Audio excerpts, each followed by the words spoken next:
Speaking with you. Thank you for telling us about the stocks that you like and which way things are headed. Well, for now, the pre-opening rates are settling absolutely quiet, not too much happening really. A bit of a green tick on the Nifty, up about 25 odd points. But let's focus on one space which has done quite well recently. In fact, this week, banks are the top gainers, whether it's RBL Bank, which is up 22% this week. There is IndusInd Bank, which is up about 5-6%. And names like Icici Bank, in any case, have been one of the big movers this year, up about 18-odd%. Samir Bhise, the Banking Research Analyst at JM Financial Institutional Securities, joins us now to talk about that.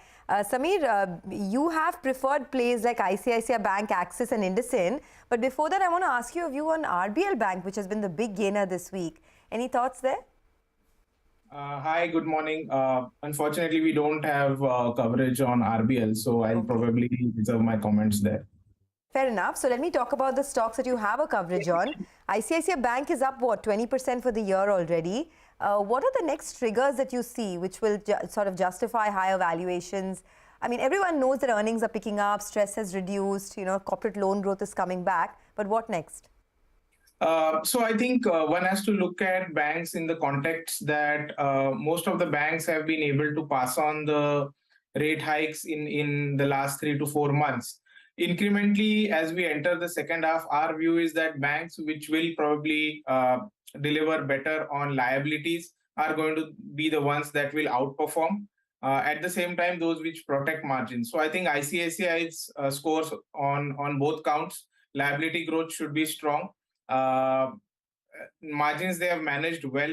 The only incremental re-rating trigger on ICICI is we believe that as gross slippages come off, that could lead to a structural further re-rating on ICICI Bank. We are quite confident given the quality of book they have been underwriting with respect to retail as well as corporate. We continue to like ICICI even at current levels. Remains our top picks in the large caps. Samir, hi, good morning. Do you have a view on the PSU banks? Because we've started to see quite a bit of move in, some of these names. I mean, SBI has anyway done well, but names like BOB have started to do well as well. Yeah, so we have a buy on both BOB and Canara. We think Bob has still some steam left with respect to further upside from current market price. In a way, Bob kind of was slightly late to kind of enter the ROA expansion phase vis-a-vis Canara Bank. So in terms of pecking order, we will put BOB up from after SBI. We'll like BOB. Okay. Samir, I know you don't track, you said you don't track RBL, etc.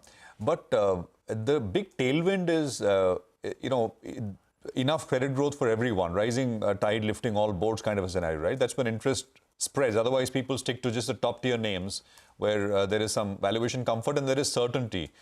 Do you believe we are kind of getting into that kind of a phase? Credit growth numbers have picked up for sure, but how sustainable and what is your own opinion?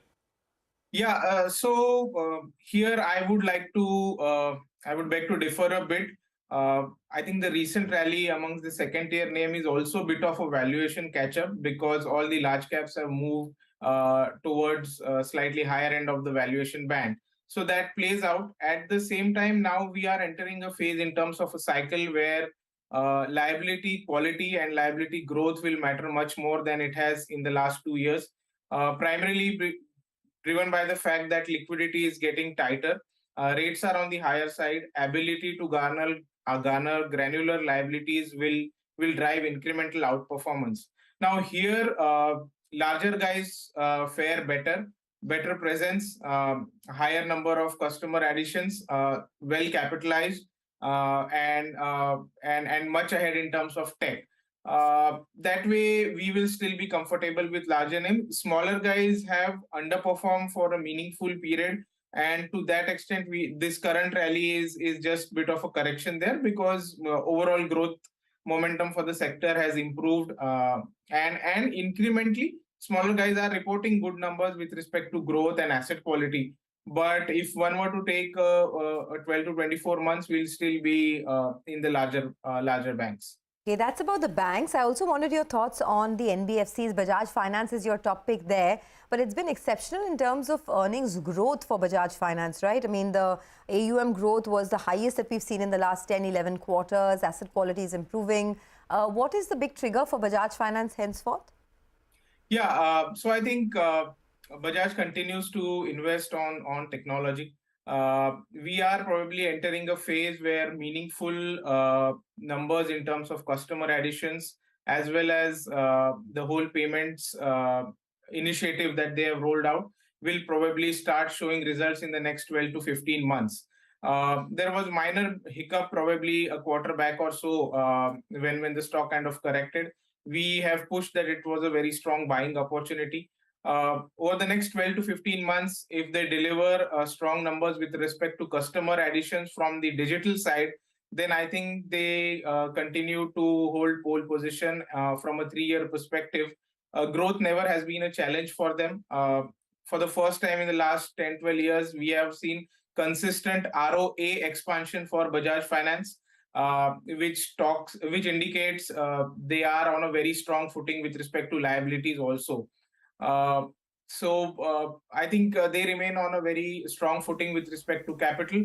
The incremental re-rating trigger, as I said, will be how customer additions move from the whole tech initiative.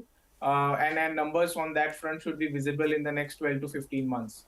Samir, we'll leave it there today. Thanks a lot for joining us.